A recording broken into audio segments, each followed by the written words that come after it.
I'm just sick over our washing machine. Or under it, or around it, or in the same house as it. Toxic mold. It's nothing to live with. Divorce yourself from toxic mold. That's it.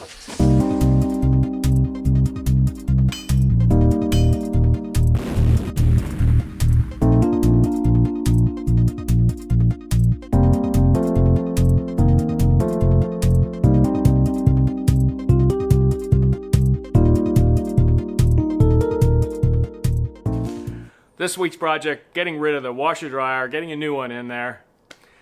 Turns out our washing machines apparently had mold in it. We didn't realize we'd been cleaning the superficial mold, but apparently there's other mold in there that... So anyway, they're out of there. And we're trying to recover from toxic mold syndrome. It really is true. You start getting headaches, dizziness, vertigo. And so gotta overcome that. But today's project's about the washing machine. So if you're sick of your washing machine or sick because of your washing machine, stay tuned. We're gonna, get those out of here, get some new ones in here, and another of 101 uses for a tractor. Really wouldn't have managed here at the homestead without this tractor, especially working alone like I am. It's just been so many tasks that I've been able to use these for. Saves time and stress on my aching back. Don't take it too fast. The load can start to bounce. Remember, this isn't exactly the drone racing league. He's heading to the finish. Will he make the turn? He's turning. He's heading into the landing. He muffed the landing. There we go. Bingo. Tractor forks. Gotta have them. Gotta use them.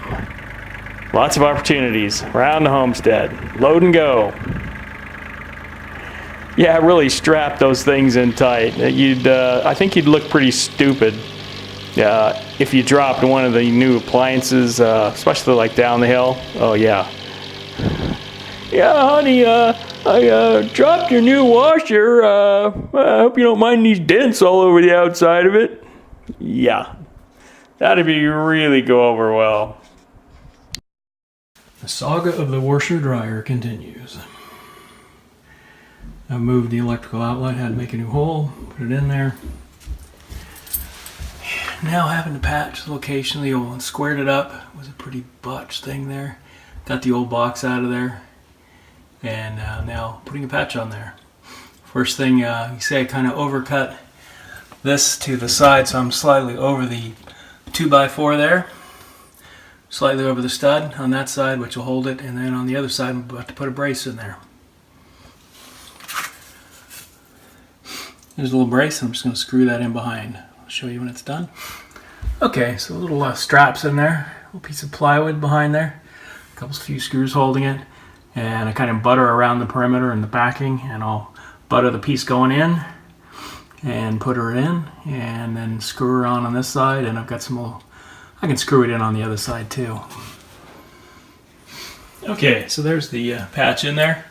Turns out I didn't need to screw in the piece. I got it cut nicely enough that it fit very snugly, and it'll hold itself. Kind of finger texture. Now this is obviously behind a dryer, so I'm not concerned with it being perfect. I got some semblance of pride here, that's right. Okay, patch down there is all dried and been painted. Yeah, you can still see it was patched. I'm okay with that. Okay, so the new washer dryer are working. Yay! Yeah, to relocate the 220. Wasn't much space behind there, so I matched it up with that.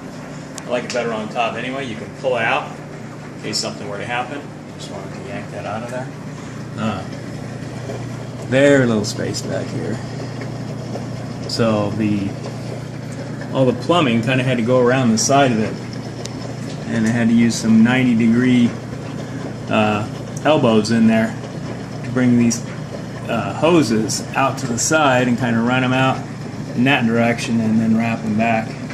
However, could have used 90s here as well, but those happen to work. Very tight fit, but I'm really glad it's working. Oh, and one thing, the connections to the water on the output of this thing, they're plastic, so you have to be very careful tightening them up because you can break them off. So yeah, just kind of snug them. Use some plumber's grease on your gaskets, both sides of the gaskets, so when you tighten it up, you're tightening up against the grease. Seats better. The friction that you're applying is going more directly to the coupling and not the friction between the rubber and the surface, so you get a more true feeling of how tight you're making it. So they didn't leak and I didn't break them. That's a good thing.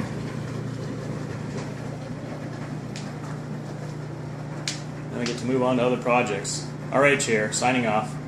Hasta la Projecto.